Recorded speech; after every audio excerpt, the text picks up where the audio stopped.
c'est juste des porte-paroles. OK? Gabriel Dubois.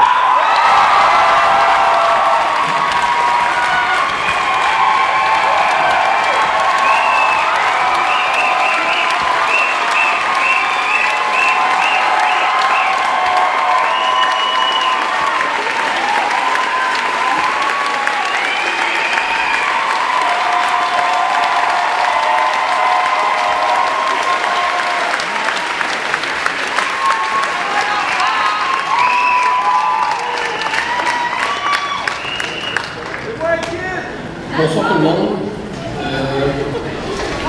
On m'a demandé ce soir de venir vous parler de démocratie en quittant.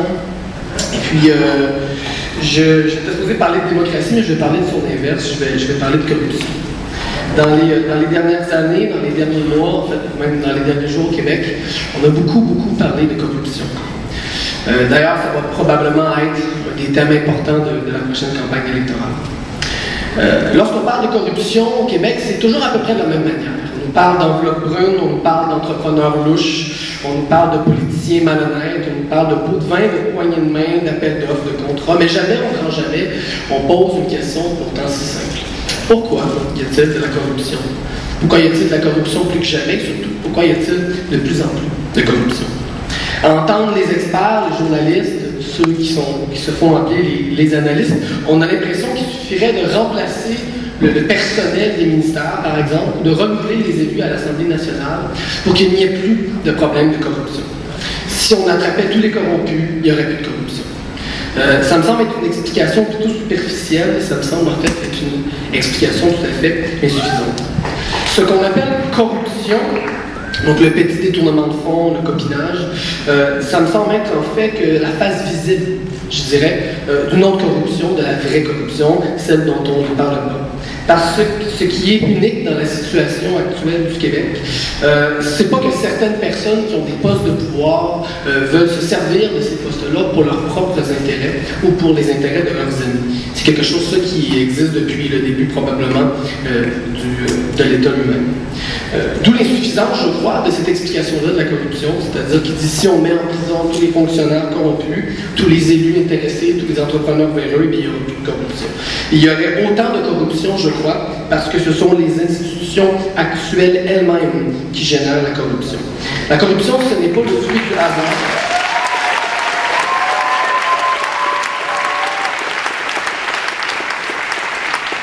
La corruption, donc, je disais, n'est pas le fruit du hasard ou de quelques individus mal intentionnés. La corruption est le résultat direct, le résultat naturel du système économique actuel.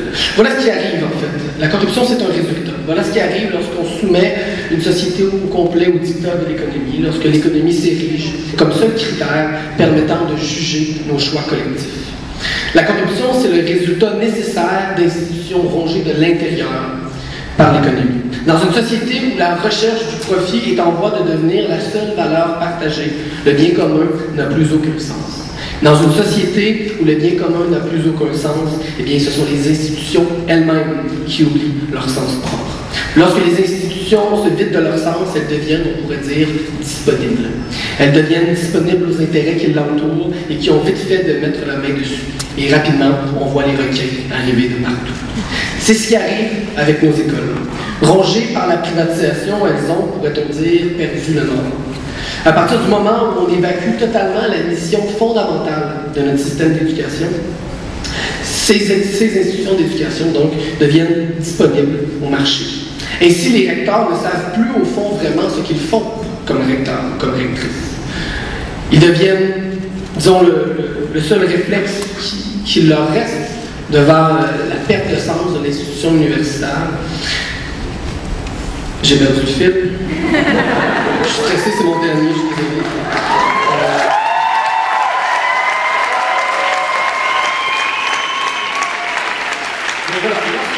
Lorsque les recteurs oublient ce qu'ils font là à leur poste de recteur, eh bien, ils se contentent en fait de répondre aux exigences du marché, parce que c'est bien la seule chose au fond qu'il leur reste à faire quand l'université a perdu tout son sens. Et là, on les voit, les requins accourir, la recherche privée et les commandites se multiplient, et on s'étonne que les businessmen qui dirigent nos écoles dépensent l'argent public comme de l'argent de poche. Ce qui arrive avec nos universités, c'est en fait ce qui arrive partout. C'est ce qui arrive avec le Québec. Ce ne sont pas les politiciens et les politiciennes qui sont corrompus, ce sont toutes malheureusement nos institutions. L'appât du gain les a rongés, le tout à l'économie des libéraux les a détruites, leur a même fait oublier leur raison d'être. Et notre démocratie s'est perdue. Car au fond, c'est de cela qu'il s'agit, de démocratie. De cette Assemblée nationale dont on ne cesse de nous dire qu'elle nous représente. De ces écoles qui devraient servir notre émancipation individuelle et collective, de ces hôpitaux qui devraient gratuitement nous garder en santé. Il s'agit de tout ce qui devrait nous appartenir et ne nous appartient plus.